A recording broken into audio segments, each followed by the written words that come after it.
الحمد لله وكفى والصلاة والسلام على أشرف الأنبياء.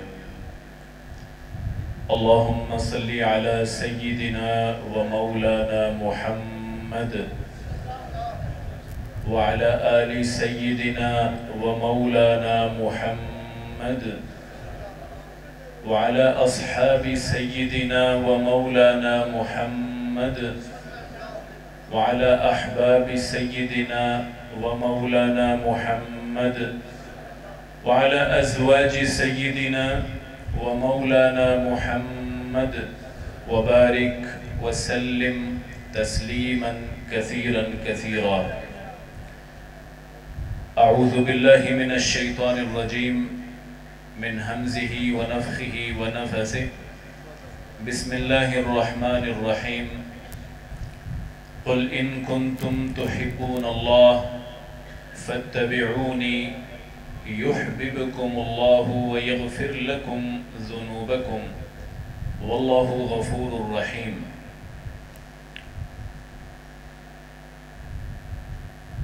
حضرات، ایک دور تھا جب مسجد میں اذان ہوتی تھی تو لوگ اپنی دکانیں کھلی چھوڑ کر مسجد میں آ جاتے تھے. نہ گاہک چھوٹتا تھا نہ چوری ہوتی تھی. آپ کو یاد ہوگا ایک دور تھا کہ جب دودھ میں پانی ڈالنے سے اس لیے رکا جاتا تھا کہ حاکم وقت نہ صحیح حاکم اعلیٰ دیکھ رہا ہے. آپ کو یاد ہے نا کہ ایک دور تھا کہ جب لوگ اپنے ہاتھوں میں زکوٰۃ لیے پھرتے تھے لیکن زکوٰۃ وصولنے والے نہیں ملا کرتے تھے. اور ہم نے ایک دور پڑھا ہے حدیث کی کتابوں میں، علماء سے سنا ہے کہ جب مدینہ طیبہ میں لوگ جرم کر لیتے تھے تو اپنے جرم کی سزا پانے کے لیے عدالت کی منتیں کیا کرتے تھے. طہرنی یا رسول اللہ. ایک دور تھا کہ جب خون کے پیاسے بھائی بھائی بنے تھے، جب عزتوں کے لٹیرے عزتوں کے محافظ بنے تھے. آپ نے اس دور کے بارے میں سنا ہوگا، پڑھا ہوگا. وہ دور بڑا سہانا دور تھا. تاریخ انسانی میں ایسا دور پھر نہیں آیا.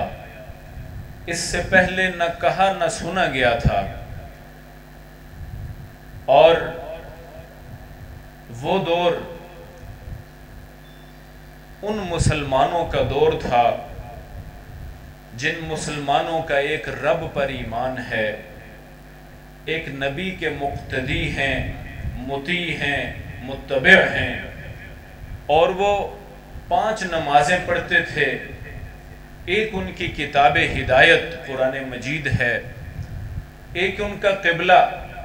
اور آپ ذرا غور کرتے جائیے، ہم بھی مسلمان ہیں، ایک ہی کتاب ہے، 5 ہی نمازیں پڑھتے ہیں، اور ہمارا بھی رب اللہ ہے. ہمارے مقتدا، ہمارے رہنما، ہمارے قائد، ہمارے ہادی، ہمارے رہبر محمد الرسول اللہ ہی ہیں صلی اللہ علیہ وسلم.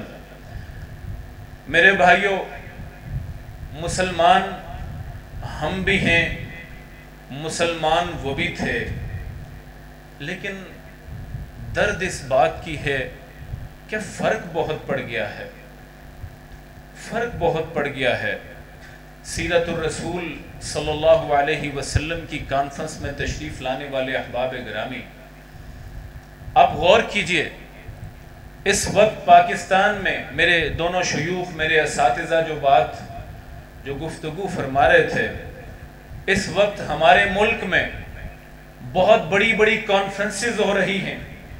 ہم بھی ایک کانفرنس کا حصہ ہیں. جلوس نکلے ہیں، لائٹنگ ہوئی ہے، جھنڈیاں سجی ہیں، لوگوں نے نعرے بازی کی ہے، لوگوں نے بڑے بڑے لاؤڈ سپیکر پر بڑے بڑے خطابات کیے ہیں، اور ان تمام کا مقصد یہ تھا کہ ہم اللہ کے رسول سے محبت کا اظہار کریں، رسول سے نسبت کا اظہار کریں۔ سال کے بعد آج ان کے خیال میں ایک بڑا ہی اہم دن، ان کے نظام کے مطابق پیدائش کا دن ہے، اور وہ رسول اللہ صلی اللہ علیہ وسلم سے اپنی نسبت کے اظہار میں اپنا تمام تر سرمایہ لگاتے ہیں، اپنا وقت لگاتے ہیں۔ مسلمان تشریف لاتے ہیں، پاکستان میں چھٹی کی جاتی ہے، سرکاری ادارے بند کیے جاتے ہیں، اور یہ سمجھا جاتا ہے ثواب ملے گا، اللہ کی طرف سے رحمتیں برسیں گی۔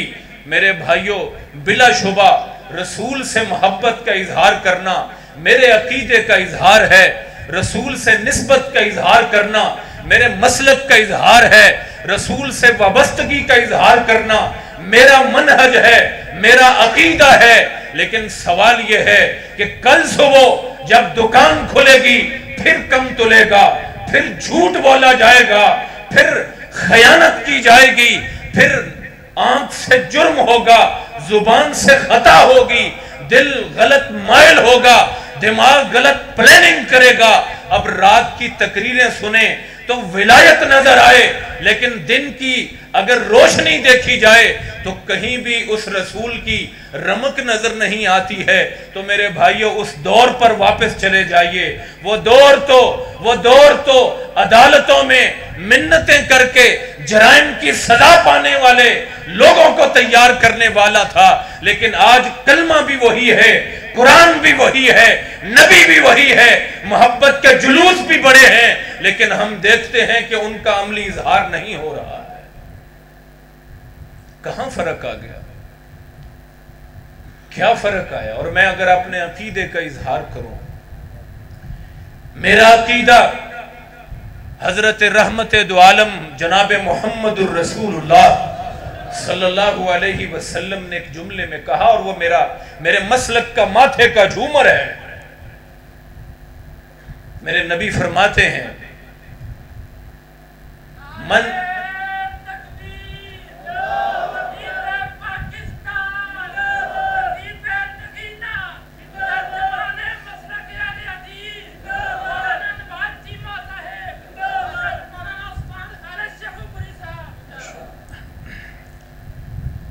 میرے مسلک میں میرے نبی سے نسبت کا عالم یہ ہے دوستو، آقا فرماتے ہیں، من نسی الصلاۃ علی خطی طریق الجنہ۔ یاد رکھیے گا، میرے نبی سے اس مسلک میں نسبت کا عالم یہ ہے، ہمارا عقیدہ یہ ہے۔ نبی فرماتے ہیں کہ جس بندے نے نبی پر درود اور سلام کو بھلا دیا، وہ بندہ جنت کا راستہ بھول گیا ہے۔ میرا عقیدہ یہ ہے، مالک الملک نبی کی رفعت مقام اور نبی کی عظمت کو خود بیان کرتے ہیں۔ میرے نبی پر خود رحمتوں کا نزول فرماتے ہیں، صرف خود ہی نہیں، سارے فرشتے اکناف عالم میں میرے نبی کی رحمت، میرے نبی کی برکت، میرے نبی کی رفعت، میرے نبی کے مقام کا ذکر کرتے ہیں۔ ان اللہ وملائکتہ یصلون علی النبی یا ایھا الذین آمنوا صلوا علیہ وسلموا تسلیما۔ میرا عقیدہ یہ ہے، میرا منہج و مسلک یہ ہے کہ اللہ بھی رطب اللسان ہے ذکر خیر البشر میں، اور اللہ کی ساری مخلوق بھی نبی کی تعریف و توصیف میں مصروف ہے۔ اور اس نے ہمیں کیا حکم دیا کہ یا ایھا الذین آمنوا صلوا علیہ، مومنو تم بھی نبی کو سلیوٹ کیا کرو، ہدیہ عقیدت پیش کرو، سلام پیش کرو، ان کے لیے رحمت کی مقام محمود کی دعائیں کیا کرو۔ اور وہ مسلک، جس مسلک میں یہ طے کر دیا جائے کہ جب بھی نماز پڑھنی ہے ویسے پڑھنا جیسے مدینے والے نے پڑھی تھی، تم نے درود پڑھنا ہے وہ پڑھنا جو مدینے والے نے سکھایا تھا، روزہ رکھنا ہے وقت تب شروع ہوگا وقت تب ختم ہوگا جس کی علامت نبی نے بتائی ہو، تم نے حج کرنا ہے ایک ایک عمل ایک ایک قدم ایک ایک لمحہ ویسے ہوگا جیسے رسول نے بتایا ہو، تمہارا عمرہ ویسے ہوگا جیسے نبی نے بتایا ہو۔ میں اس عقیدے کا حامل ہوں میرے بھائیوں۔ نبی علیہ السلام سے حضرت سیدنا جبریل امی علیہ السلام پوچھتے ہیں کہ قرآن مجید کی آیت اتری ہے، رب اکبر کہتے ہیں وَرَفَعْنَا لَكَ ذِكْرَكَ، اے نبی تیرے ذکر کو بلند کیا گیا، کیف رفعت لک ذکرک یا رسول اللہ۔ اللہ پوچھتے ہیں اے نبی آپ کے ذکر کو کس طرح سے بلند کیا گیا؟ نبی فرماتے ہیں اللہ عالم، مجھے نہیں پتا کہ میرے ذکر کو کس طرح کس انداز سے بلند کیا گیا۔ اللہ تعالیٰ سے جبریل جواب لے کے آتے ہیں، اللہ فرما رہے ہیں نبی اذا ذکرت ذکرت معیا۔ حضرت رسول اللہ صلی اللہ علیہ وسلم سے رب کہتے ہیں اے نبی قیامت تلک اور قیامت کے بعد بھی میں نے تیرا ذکر یوں بلند کیا ہے کہ جہاں میرا ذکر ہوگا وہاں تیرا ذکر ہوگا۔ اذان میں اشہد اللہ الہ الا اللہ، آگے کیا پڑھتے ہیں اشہد ان، اور نماز پڑھتے ہیں آغاز میں کیا الحمدللہ، اور اتحیات میں کیا پڑھتے ہیں اللہم۔ میرے نبی کا ذکر جہاں رب کا ذکر، اور کوئی بھی عبادت لے لیجئے اگر آپ طریقے کی بات کریں، حکم رب کا ہے ادا مصطفیٰ کی ہے، حکم اللہ کا ہے اس طرح پڑھو، ادا نبی کی ہے یوں پڑھی جائے گی۔ میرے نبی نے اپنی پوری زندگی اللہ کے حکم کی تابعدار کی ہے، اور یہ مسلک اہل حدیث کا ترہ امتیاز ہے۔ میں قسم کھا کے کہہ سکتا ہوں میرے نبی سے میری الفت کا عالم یہ ہے کہ میرا ایک بھی عمل رسول کی سنت کے خلاف نہیں ہو سکتا ہے۔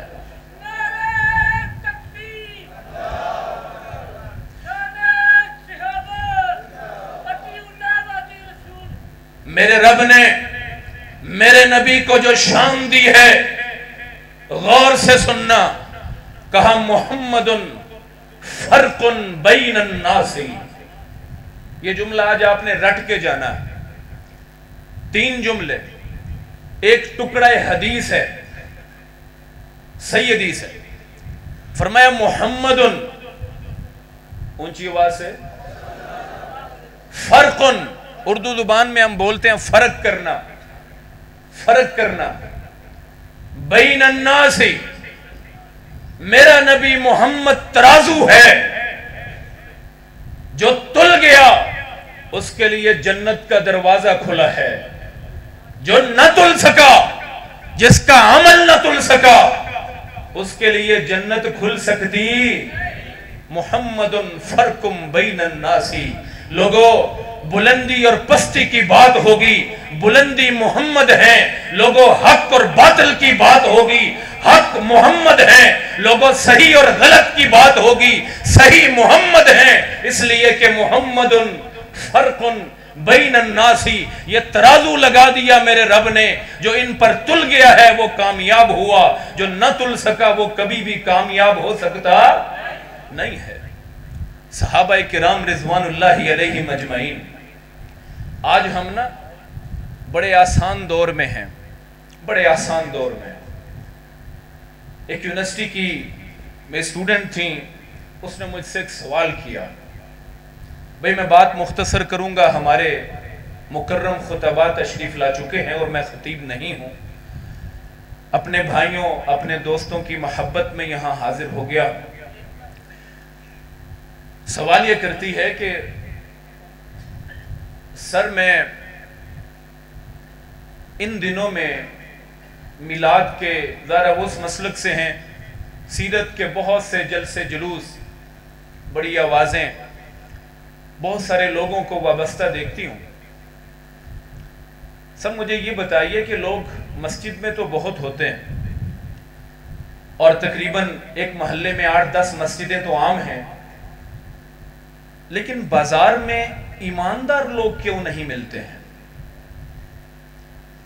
جتنے مسجد میں نمازی ہوتے ہیں اتنے بازار میں ایماندار کیوں نہیں ملتے ہیں؟ کیوں بھی سوال بنتا ہے کہ نہیں بنتا؟ یہ آج کے دور کا سوال ہے. آج کے دور کا سوال ہے کہ میرے کردار میں اور میرے عقیدے میں، میرے علم میں، میرے عمل میں فرق کیوں آ گیا ہے؟ یہ سوال ہے. اذان کے ہوتے ہی مسجد میں تشریف لائے، جس کو اللہ توفیق دے. اللہ سے دعا کریں اللہ ہم سب کو نماز کی توفیق دے، اور اللہ ایسی نماز کی توفیق دے جو دل کی نماز ہے، جو جسم کی نماز ہے، جو روح کی نماز ہے، جو کردار کی نماز ہے. آپ کے پاس جواب ہو تو ہو، میں تو خاموش تھا. اور یہ حقیقت ہے. ہم پانی خالص نہیں بیچ سکے. دودھ تو دور کی بات تھی، سونا تو بہت بڑی بات تھی. ہم تو پانی بھی یہودیوں کی ملٹی نیشنل کمپنی سے خریدتے ہیں پینے کے لیے، اور ہیں کون کہ ہم امت محمد کے سپوت ہیں. اور خواہش یہ ہے کہ اگر کوئی نبی کے بارے بات کرے اس کا سر تن سے جدا کر دو. کیا ہو گیا؟ رسول اللہ صلی اللہ علیہ وسلم کے صحابہ حضرت انس کہتے ہیں کنت ساقی القوم، میں اس شام شراب پلانے والے میں سے میں تھا. ابھی شراب حرام نہیں ہوئی ہے، اور اس حویلی میں شراب تقسیم کر رہا ہوں، ساقی تھا. اور ہم نے گلی سے آواز سنی، اور آواز یہ تھی کہ الا ان الخمر قد حرمت. لوگوں، نبی محترم کا حکم یہ ہے کہ آج کے بعد شراب کو حرام کر دیا گیا ہے. آپ جانتے ہیں شراب کا جو نسلوں سے ایک تو عام نشئی ہوتا ہے نا، جو نسلوں سے نشئی ہو نا، اس کو کوئی سود بود نہیں ہوتی ہے اس دورانیے میں. ایسے عالم میں جب پیا پلایا جا رہا تھا، یہ آواز کانوں کے پردوں سے ٹکراتی ہے، الا ان الخمر قد حرمت. اور لوگوں، نبی کا پیغام سنو. اور شراب پینے والوں، شراب نوشو، ایسے عالم میں بیٹھے ہوئے لوگوں جن کو نشہ طاری ہے، نبی کا فرمان یہ ہے کہ آج کے بعد رب نے شراب کو حرام کر دیا گیا ہے. صحابی کہتے ہیں اس کے بعد دیکھا کیا گیا کہ جس کے منہ کے ساتھ مٹکا لگا ہوا ہے وہ ہاتھوں کو چھوڑ دیتا ہے، وہ منہ تک نہیں لے جاتا. جس کے منہ میں گھونٹ ہے وہ تھوک دیتا ہے. دیکھا کیا گیا، مدینے کی گلیوں میں، نالیوں میں پانی کی جگہ شراب بہتی تھی. یہ عمل تھا ان لوگوں کا جن پر اتراتے ہوئے کہتے ہیں کہ ہم نے مدینہ طیبہ کی ریاست بنانی ہے. آج شراب بیچو گے، جوا عام کرو گے، سود کو کھلا چھوڑو گے، اور ٹرانسجینڈر جیسے اخلاق باختہ قوانین پاس کرو گے، تو اللہ کی قسم ہے ہم اس دنیا میں زبوں حال تو ہو سکتے ہیں، ریاست مدینہ بن سکتی نہیں بن سکتی. ریاست مدینہ افراد کی تیاری سے ہوتی. اور اس سے ملتا ہوا ایک اور واقعہ ہے. رسول اللہ صلی اللہ علیہ وسلم کا پیغام ملا. گدھا، گھریلو گدھا حلال تھا اس وقت تک. ہنڈیا چڑھی ہوئی ہے، بھوک لگی ہوئی ہے، آواز آتی ہے، ینادی منادن. آواز کیا دیتا ہے؟ ان اللہ ورسولہ ینہیانکم عن لحوم الحمر الاہلیہ. اے بھوکو پیاسو. صحابی کہتے ہیں کہ اس وقت ہنڈیا میں وہی گوشت رکھا ہوا تھا، اور اللہ کے رسول کا پیغام ملا. بھوک کہتے ہیں بڑی لگی ہوئی تھی، اور گوشت کی خوشبو بھی تنگ کر رہی تھی. اس وقت پیغام ملا کہ اللہ اور اس کے رسول نے گھریلو گدے کو حرام قرار دیا ہے. فَأُقْفِئَتِ الْقُدُورِ. جائیے حدیث پڑھیے، صحیح بخاری کی روایت ہے. صحابہ نے وہیں پر اپنی بڑی بڑی دیگچیوں کو انڈیل دیا، اور یہ عملاً کہا کہ جب کان میں حدیث رسول پڑ جاتی ہے تو صحابی وہ ہوتا ہے، شاگرد وہ ہوتا ہے، مومن وہ ہوتا ہے جو سب کچھ قربان کر دے. رب کی بات کو بھی بڑا کرتا ہے، نبی محمد کی بات کو بھی بڑا کرتا ہے. آئیے کوشش کریں آپ سیرت النبی کانفرنس کے اس خوبصورت اور شاندار اور فقید المثال پنڈال میں موجود ہیں. اللہ کے گھر میں تشریف فرما ہے، ایک سبق ضرور سیکھیے گا، آج کے بعد نبی کا ایک پیغام ملے اپنی زندگی میں نافذ کروں گا انشاءاللہ۔ میں اہل حدیث ہوں، میں منہج سلف پر ہوں، میرا عقیدہ، میرا مسلک صحابہ کا ہے، تو میرا عمل بھی وہی ہوگا جو میری زبان سے، میری آنکھ سے، میرے دل سے، میری نگاہ سے، میرے کردار سے، میرے افکار سے، میرے اعمال سے نظر آئے گا، جو نبی نے چاہا، جو صدیق کو سکھایا گیا، جو فاروق نے اپنایا تھا، جو ذوالنورین نے کر کے دکھایا تھا، جس پر علی کاربند تھے۔ اللہ کی قسم ہے کھوکھلے دعووں میں کبھی انقلاب نہیں آیا کرتے، انقلاب آتا ہے عمل سے آتا ہے، کیونکہ عمل سے بنتی ہے زندگی، جنت بھی جہنم بھی۔ یہ خاکی اپنی فطرت میں نہ نوری ہے نہ ناری ہے۔ اور پھر وہ شاعر نے کیا خوب کہا تھا کہ مصور کھینچ وہ نقشہ جس میں یہ صفائی ہو، ادھر فرمان محمد ہو، ادھر گردن ہوگا انشاءاللہ۔ آپ یقین کیجئے، آپ کے میرے بچے اس وقت جن یونیورسٹیوں میں پڑھ رہے ہیں، الہاد پھیل رہا ہے، وہاں پر لادینیت پھیل رہی ہے، اسلام سے نفرت پھیل رہی ہے، وہاں پر سیکولرزم، وہاں پر لبرلزم، یہ 8 مارچ والی موم بتی مافیا کی آنٹیاں اللہ کی قسم ہے ان تعلیمی اداروں میں پھیل رہی ہیں۔ اگر ہمارا اسلام سے، دین سے یہی ربط اور سلوک رہا، آپ یقین کیجئے کچھ ہی دیر کے بعد آپ کو پاکستان میں یہ موجودہ آوازیں بھی اٹھتی نظر نہیں آئیں گی۔ ہمارے ایوان آج بھی ایسے ہے، اور وہ جانتے ہیں نا، وہ جو ٹرانسجینڈر بل پاس ہوا ہے وہ کیا ہے پتہ ہے نا آپ سب لوگوں کو؟ پتہ ہے سب کو وہ ہے کیا؟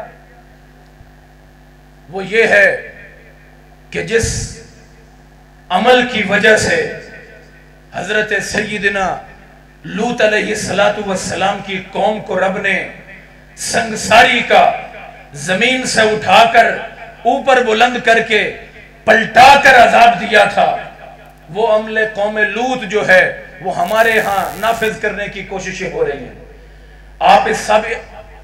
آپ سب احباب اسے کنڈیم کرتے ہیں انشاءاللہ۔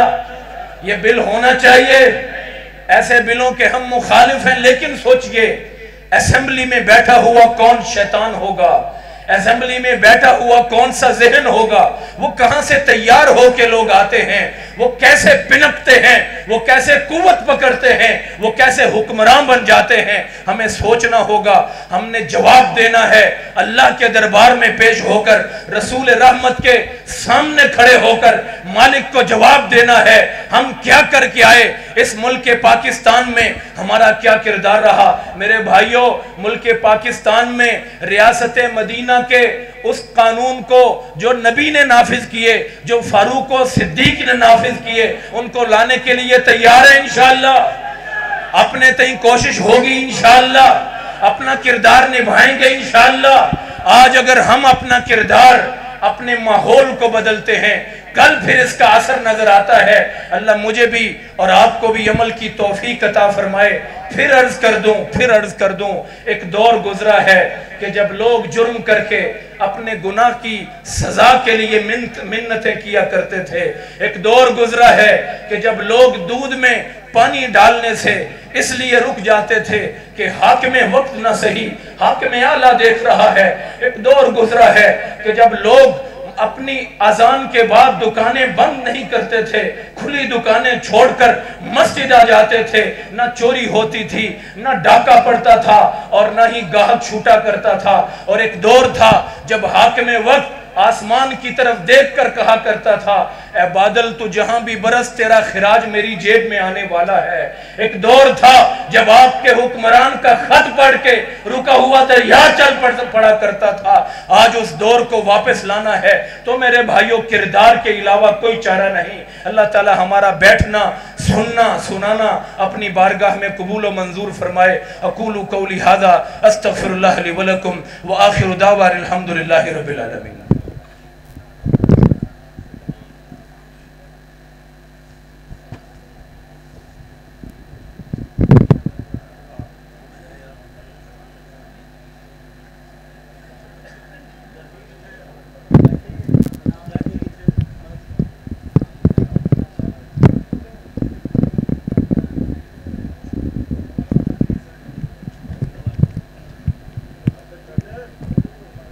ماشاءاللہ برادر محترم پوتا شیخ القرآن حضرت پروفیسر حافظ عثمان خالد صاحب شہوبری حافظہ اللہ صاحب، اللہ پاک انہاں دے علم و عمل دے اندر برکت فرمائے اور اللہ پاک انہاں نو اپنے دادا جان دی طرح زیادہ تو زیادہ بڑھ چڑھ کے دین دی خدمت دی توفیق عطا فرمائے۔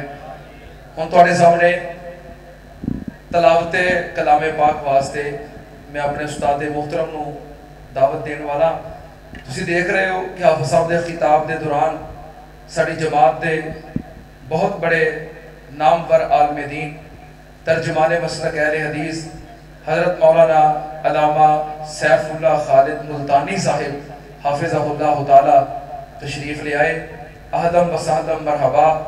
اسی طرح بھائی شفیق صاحب 14 چک تو احباب سمیت تشریف لے آئے۔ اہدم و سہدم مرحبا۔